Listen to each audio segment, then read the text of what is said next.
The J.P. Morgan engineering team watched their screen at 14:17 Eastern Time on January 14, 2014. Something in the trading log did not compute. A single retail account had executed a trade during the flash crash that their multi-million-dollar risk models had explicitly classified as impossible. The trade was not complex. It was not fast. It was not informed by any data feed they recognized. The account had bought exactly 100 shares of an S&P 500 ETF at the exact moment the market hit its steepest intraday decline in 4 years. No hedging, no stop loss, no algorithmic trigger visible in the metadata. The quant stared at the timestamp for 43 seconds before anyone spoke. The account belonged to a man in rural Pennsylvania who had built his own trading bot in a basement above a tire repair shop. His internet connection was a DSL line from 2003. His bot had no machine learning, no neural network, no predictive model of any kind. What it had was one rule, and that rule had just executed a trade the entire risk apparatus of J.P. Morgan Chase had been designed to prevent. The official internal report blamed the trade on a data feed anomaly. The whispered version blamed the retail bot on a lucky guess. Neither explanation survived contact with the evidence that would surface in the following weeks. Here is what the quants missed. The bot had been running continuously for 647 days before that trade. It had executed exactly 31 trades in that entire period. The average holding time was 14 hours. The win rate was 37%. By any institutional metric, the bot should have been destroyed by fees alone. J.P. Morgan's prop desk model, by contrast, executed an average of 2,000 trades per day with a win rate just above 50%. The institutional model was designed to grind out small edges across massive volume. The retail model was designed to wait. When the risk team reconstructed the bot's behavior during the flash crash, they found something they could not explain with their own analytical framework. The bot had not predicted the crash. It had not detected any signal that the crash was coming. It had no volatility model, no correlation matrix, no sentiment analysis, no order book depth reading. The bot had entered the trade based on a single condition. The spread between the ETF's bid and ask had widened beyond 1.2% in the final hour of trading. That was the only input that mattered. The quants ran the scenario backward. They checked every tick of the ETF during the crash. The spread had widened to 1.8% for exactly 11 seconds. The bot's rule triggered. The bot bought. The market rebounded 37 minutes later. The bot sold when the spread returned to the 10-minute moving average. The trade returned 9.7% in under an hour. The bot had been designed to avoid normal market conditions. It had no edge in normal markets. It only existed to capture the exact moment when the market became something no model could simulate. The J.P. Morgan engineers wrote in their post-mortem, "We cannot model the behavior of a system that has no model." The retail bot had no internal representation of the market. It had no predictions. It had no beliefs. It only had a rule about the boundary between one state of the world and another. The quants had been trained to believe that more data produces better decisions. They had been taught that the market is a signal processing problem. The retail bot's builder had learned the opposite. The market is a pattern recognition problem only when it is behaving normally. When it breaks down, the only edge is knowing when the normal rules stop applying. That edge cannot be coded into a predictive model. It cannot be optimized for speed. It cannot be back-tested with historical data because the conditions that trigger it are, by definition, the conditions that never appear in the training set. The builder's name was Marcus R. He had been a truck driver for 14 years before he started coding the bot in 2011. He had no finance background. He had no mathematics degree. He had a 2-year-old laptop and a conviction that the market's most dangerous moments were also its most predictable. He spent 18 months testing the single rule against historical data before he let the bot trade with real money. He tested it against every crash, every flash event, every liquidity crisis he could find going back to 1987. The rule worked in 63% of the anomalous events. It failed in 37%. He accepted the failure rate because the wins, when they came, were large enough to compensate. The quants did not know this when they flagged his account. They saw a win rate they considered statistically meaningless and a trade that violated their risk thresholds. They were trained to see consistency as a proxy for intelligence and variance as a proxy for luck. But here is where it gets interesting. If you have ever been told your edge is just luck, that variance means you are not consistent enough. You already understand what Marcus faced. The quants flagged his account not because he was wrong, but because his pattern did not fit their definition of intelligence. So if you want to stay ahead of the algorithms, subscribe, because the next part of this story reveals exactly how the suits responded when they realized a truck driver saw something they missed. And drop a comment. Do you think a 63% success rate on rare events is enough of an edge? Or should Marcus have walked away from that 37% failure rate? But variance in a system that only activates during non-normal conditions is not luck. It is the definition of a different kind of intelligence. The institution's model was optimized for the 99.9% of market time that is predictable. Marcus's bot was optimized for the 0.1% that is not. The JP Morgan team spent 3 weeks trying to reconstruct Marcus's methodology. They assumed he had hidden complexity somewhere, a secret data feed, a proprietary signal, a connection inside the exchange. They found nothing. His code was 3,000 lines of Python. It contained no machine learning libraries. It referenced no external data sources. It was a single conditional statement wrapped in a loop. They interviewed him remotely. He told them he had no formula. He told them he had no insight into market microstructure. He told them the rule had come from watching his father fish as a child in a lake in upstate New York. His father had a single rule for when to cast. Wait until the wind stops. Not a specific wind speed, not a direction, just the moment when the surface of the water went flat. Marcus had asked why. His father said the fish could not see the lure when the water was moving. The market, Marcus said, is the same. When the water is moving, when spreads are tight, volume is normal, liquidity is abundant. Every lure looks the same. The institutional models catch the fish because they have the best lures. But when the water goes flat, when liquidity vanishes and spreads widen and normal trading stops, the fish can only see the one lure that was already still. The quants listened in silence. They had no framework for that answer. The JP Morgan internal report was filed and buried. Marcus's account was flagged but not closed. The retail bot continued to run, executing trades only when the water went flat, returning an average of 14.2% per year over the next 8 years.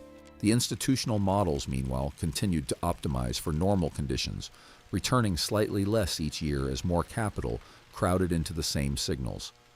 The paradox was never resolved inside the bank. The engineering team concluded that the bot's performance was statistically anomalous and therefore ignorable. They did not ask the question that Marcus had asked himself every morning at 4 a.m. before the markets opened. What if the anomaly is not the bot, but the normal market we all assume is the baseline? The last line of the internal report read, "No actionable insight derived from this event." The quants packed their notebooks and returned to their models. The bot kept running. Now consider what that report actually meant. It meant that an institution with some of the world's best financial engineers had encountered an edge they could not replicate, could not understand, and could not model, so they classified the edge as noise and moved on. This is the pattern that repeats across every major market dislocation of the last 20 years. The flash crash of 2010, the Swiss franc depegging of 2015, the oil crash of 2020. In every case, retail traders using simple, slow, rules-based approaches outperformed institutional models designed with thousands of variables and billions of dollars in computing power. The institutions call this luck. They call it survivorship bias. They call it randomness that vanishes when you aggregate across accounts. They are wrong on all 3 counts. The edge is not in the speed of execution. It is not in the volume of data. It is not in the complexity of the model. The edge is in the design constraint. The retail bot was not designed to win. It was designed to not lose. The institutional model was designed to win every day, and that requirement, or the requirement to be profitable in normal conditions, is what makes it blind to the conditions where the real money is made. Marcus's bot was not intelligent. It was disciplined. The two are not the same. Intelligence tries to solve every problem. Discipline waits for the problem that matches its single solution. The JP Morgan team had 1,153 variables in their risk model. Marcus had one. The team's model changed every quarter as they optimized against new data. Marcus's bot had not been updated since its first deployment. The team had 37 risk metrics. Marcus had one rule about a spread. Which one understood the market? The evidence suggests the answer is the one that does nothing most of the time, the one that sits flat in the log for 93 minutes while everything else is moving, the one that waits for the water to go still. Here's where the psychological dimension becomes unavoidable. The institutional model was designed by people who believe that action equals value. If you are not trading, you are not generating alpha. If you are not generating alpha, you are not earning your bonus.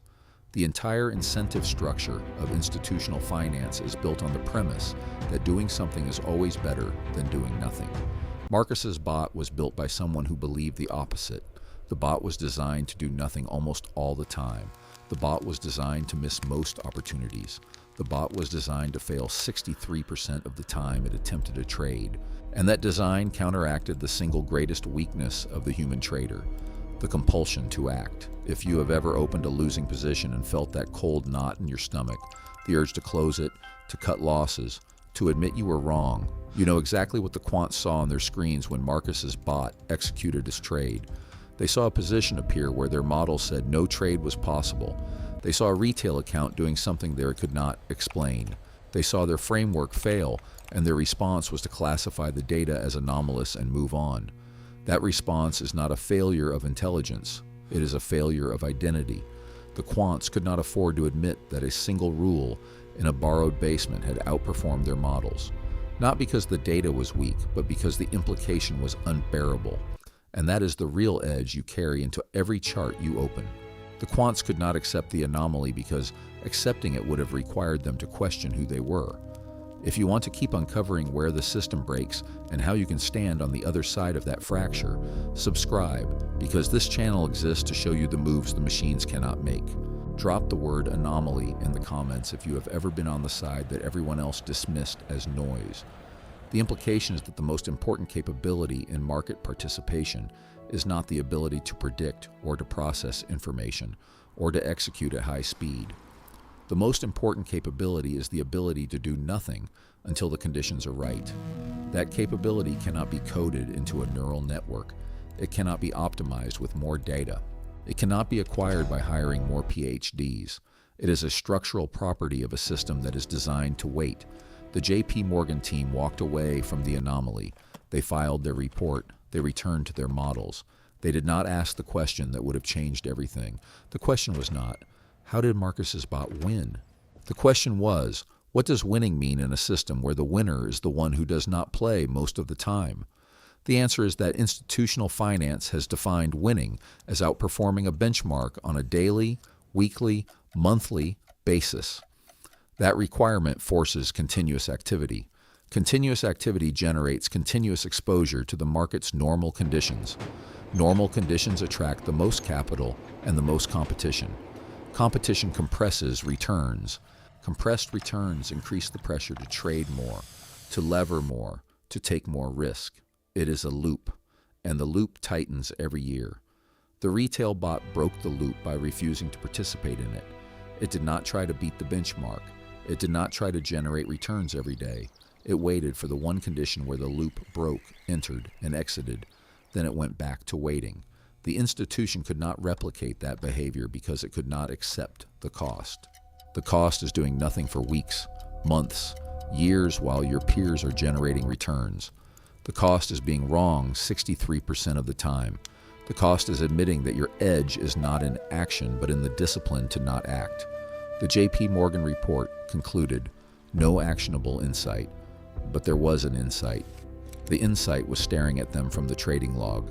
The insight was that their entire model of market participation, their belief that more data, more speed, more complexity produces better outcomes, was not wrong in all conditions. It was wrong in the only conditions that matter, the conditions where the water goes flat. The report has never been made public. It sits in an internal archive at JP Morgan's headquarters in Manhattan, but the pattern it documents has repeated across every major market disruption since.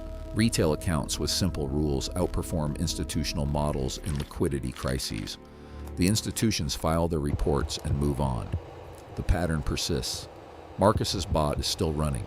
It has executed 149 trades since its deployment in 2011.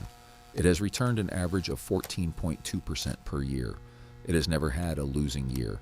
The bot has no opinion, no fear, no greed, no stress about the next trade. It simply waits. The question the JP Morgan team could not answer is the question that remains open for every trader who has ever felt the gap between what the market rewards and what the institutions value. The market rewards discipline. The institutions value intelligence. They are not the same thing, and the difference between them is the difference between a system that tries to solve every problem and a system that only solves the one it was built for. One of them is flashy, the other survives. Which one are you designing for? The institutions, including JP Morgan, have institutionalized a definition of winning that requires constant participation. Marcus's bot exposed that definition as arbitrary.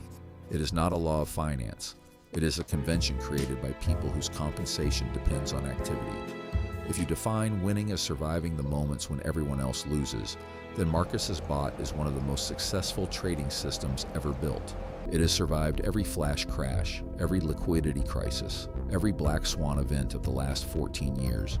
It did not outperform in every period. It outperformed in exactly the periods that matter most.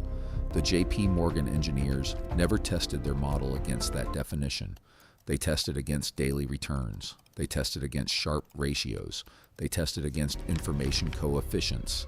They never tested the question, what happens when the market stops behaving like the one we designed for? That question is uncomfortable because it exposes the fragility at the core of every institutional risk framework. The models are built to describe normal markets. They can describe normal markets with extraordinary precision. They can predict returns, correlations, volatility surfaces, and tail risk with mathematical elegance. But the precision is deceptive. The models are not wrong about normal markets. They are blind to the moment when normal markets stop existing. And that blindness is not a bug. It is a structural feature of any system that requires normal conditions to function. Marcus's bot did not require normal conditions. It could not function in normal conditions. Its single rule was designed to activate only when normal conditions broke down. It was useless everywhere else. And that uselessness was the source of its power. The JP Morgan team recognized this implicitly. The report captured the paradox. We cannot model the behavior of a system that has no model. They meant it as a statement of limitation. But read differently, it is a statement of design advantage. A system with no model cannot be fooled by the model's assumptions. It cannot overfit to historical patterns. It cannot mistake correlation for causation. It has no beliefs to be disconfirmed. It only has a rule about the boundary between one state of the world and another. That is not a weakness. That is the only kind of system that can survive when every model in the room is failing at the same time. The silence in the JP Morgan conference room after Marcus's interview was not confusion. It was the sound of a framework collapsing. The quants had been trained to believe that their edge was in their intelligence. They had been shown that their edge was in their inability to be patient. That lesson cannot be learned from a data set. It cannot be encoded in a risk metric. It can only be experienced in the gap between what you expected the market to do and what it actually did. The quants experienced that gap. They classified it as noise. They moved on. Marcus experienced the same gap. He designed his system around it. He accepted that he would be wrong most of the time. He accepted that he would look foolish to anyone measuring performance on a monthly basis. He accepted that his bot would be invisible to the institutions until the moment they needed it most. That acceptance is the psychological inversion at the heart of this story. The institutions believe that winning requires being right most of the time. Marcus believed that winning only requires being right when it matters. Both are true, but only one survives a flash crash. The JP Morgan report is now a historical artifact of a specific moment in institutional finance. The models have become more complex since 2014. The data feeds have become faster. The risk metrics have become more granular. The blindness has not changed.